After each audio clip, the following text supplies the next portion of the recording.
बाबर आजम को हम लोगों ने या तो ओपन बल्लेबाजी करते हुए देखा या नंबर 3 पर बल्लेबाजी करते हुए देखा। बाबर आजम की वापसी भी हुई है, वो यही बात पर हुई है कि बाबर आजम नंबर 3 पर खेलेंगे, एंकर रोल करेंगे और वो जो है गेम को घुमाते रहेंगे, चलाते रहेंगे अपने हिसाब से।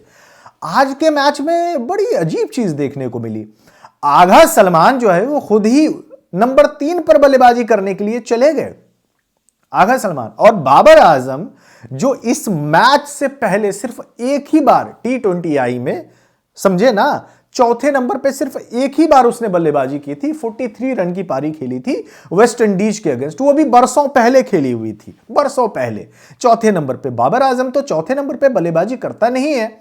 अब मुझे यह चीज समझ में नहीं आ रहा है कि आगा सलमान जब खुद नंबर 3 पर जा रहे हैं तो बाबर आजम का कोई काम ही नहीं है 4 नंबर पे। भाई आप बाबर आजम को नंबर 4 पे, आई डोंट नो यार वो किस तरीके से कॉप अप करेंगे, क्योंकि जहां तक फ्लेक्सिबल होने वाली बात है, बाबर आजम से कहीं ज्यादा फ्लेक्सिबल जो है वो आगा सलमान है।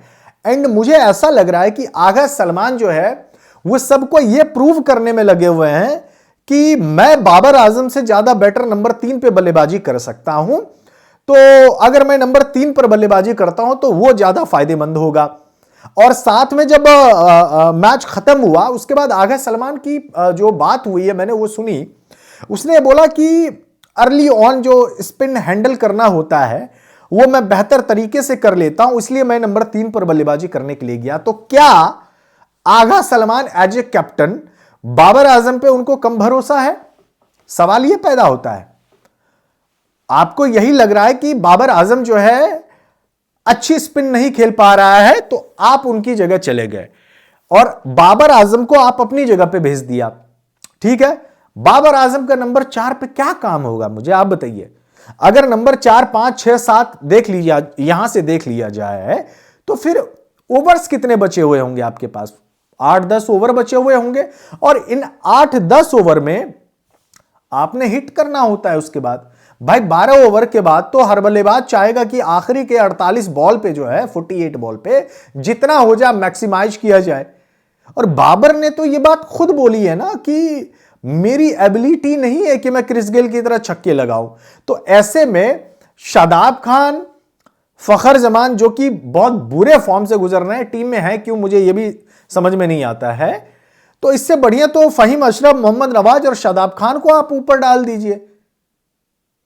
तो ये जो कॉम्बिनेशन है ना, ये कॉम्बिनेशन ना सिर्फ मेरे बल्कि सलमान बट, बासित अली, राशिद लतीफ, जितने भी फॉर्मर क्रिकेटर हैं पाकिस्तान के, वो भी इस चैनल पर बैठ के सेम चीज बात कर रहे हैं। आज पूरा का पूरा ट्विटर जो है वो बहुत ज्यादा हैरान था कि बाबर आजम को तो आप नंबर 3, अच्छा साउथ अफ्रीका के साथ जो सीरीज आप लोगों ने जीती थी तो बाबर नंबर 3 पर ही आकर जो उसने 45-47 गेंदों में कुछ 65 समथिंग उन्होंने रन्स किए हुए थे, मतलब 60 प्लस रन्स किए हुए थे और मैच जिताया था। आगा सलमान ने तब क्या बोला था? आगा सलमान ने यह बोला था कि बाबर आजम हमारे नंबर 3 बल्लेबाज है।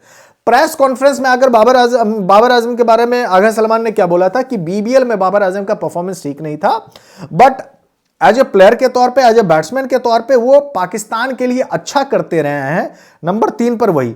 फिर उसी दिन प्रेस कॉन्फ्रेंस में आगा सलमान ने यह भी बात कही कि किसी का फिक्स पोजीशन नहीं है, वो शफल होता रहेगा, शफल ऊपर नीचे वो होता रहेगा। यह बात तो ठीक है, लेकिन आप अपने सबसे बेस्ट बल्लेबाज जिनको आप मानते हैं, अगर आप उन्हीं का पोजीशन अगर आप फिक्स नहीं करेंगे, पता ही नहीं रहेगा उसको कि भाई मुझे करना क्या है, जब उसको रोल ही क्लियर नहीं होगा, तो जब उसको समझ में नहीं आएगा तो बाकी फैंस को क्या समझ में आएगा? आई डोंट नो आगे सलमान इस पर क्या मैसेज देना चाहते हैं, बट हाँ मैच के बाद जो कुछ मैंने सुना है और जो समझा है वो समझ में नहीं आया। आज बाबर आजम ने 20 गेंदों पे 24 रन की पारी खेली है और 3 कैचेस भी उन्होंने पकड़े हुए हैं। बल्लेबाजी इतनी ज्यादा बेहतर बल्लेबाज आज बाबर आजम की नहीं रही। तो क्या यहां से आगा सलमान बाबर आजम को छिपा के रखना चाहते हैं? अगर आप ऐसा कर रहे हैं तो इसका मतलब है कि आपको बाबर आजम पे भरोसा नहीं है, और अगर आपको अपने प्लेयर पे भरोसा नहीं है तो प्लेइंग 11 में आपने रखा क्यों है?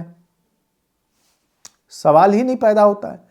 फखर जमान को आपने जो नंबर 5 पे खिला रहे हो, नंबर 6 पे जो भी है, उनका परफॉर्मेंस दिन ब दिन खराब होता जा रहा है। आई डोंट नो आखिरी बार कौन सा मैच ऐसा फखर जमान ने जिताया, और लोग बात भी बहुत कम करते हैं फखर जमान के बारे में, बस यही बोलते हैं कि पाकिस्तान का ये सबसे ग्रेटेस्ट मैच विनर है।